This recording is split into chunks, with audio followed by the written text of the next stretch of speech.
ডিঙে ঢুকে যাবে।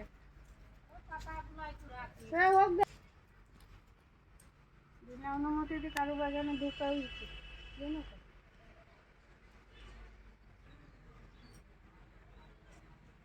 না তুমি দেয়াল দিকে তুমি পেরাবে কেন? পেরিয়ে তুমি পালালে নেবে বাবা, সাহস কত?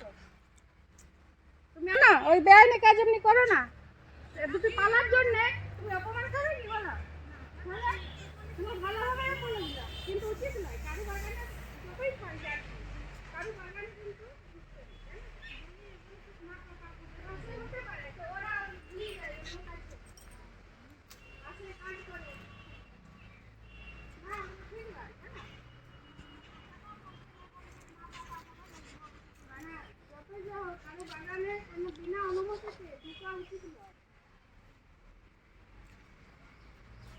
ভালো জিনিস নয়।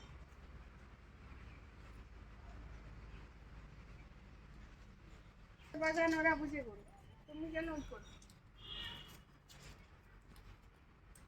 বিনা অনুমতিতে কারো বাগানে ঢোকা উচিত, জানো তো?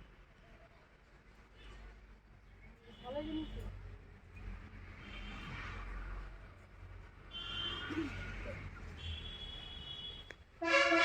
দেখুন আমি দেখছি মামা খাবার খাচ্ছে, দেখছি ঝাড়ু দিচ্ছে, পালা কুড়াচ্ছে, তা বিনা অনুমতিতে কারো বাগানে ঢোকাতে উচিত নয় না, এগুলো তো খারাপ জিনিস। এই দিকে দিকে ঢুকে যা দেখো, ছোটো গেটটা দিয়ে পাহাড় দিয়ে ঝাঁপিয়ে ঢুকে গেছি, আমি পালার চোখ করে আমি পালা কুড়াবো, আমি ঝাড়াচ্ছি, ঝাড়িয়ে ছেড়ে চলে গেছে।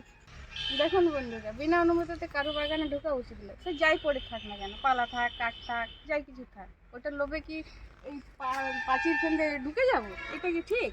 এটা খুব খারাপ জিনিস, আমার চোখে পড়লো আমি বললাম, যদি না দেখতাম তো ব্যাস। এই কাঁটাটা যদি থাকে না দিয়ে দিবি তো দেখা সম্ভব নয় না। আমি দেখলাম কুকুরকে ভাত দিতে এসেছিলাম, তখন দেখলাম যে ঝিটাচ্ছে মুচ্ছে হারিয়ে তাড়াতাড়ি কুড়িলে চলে যায়।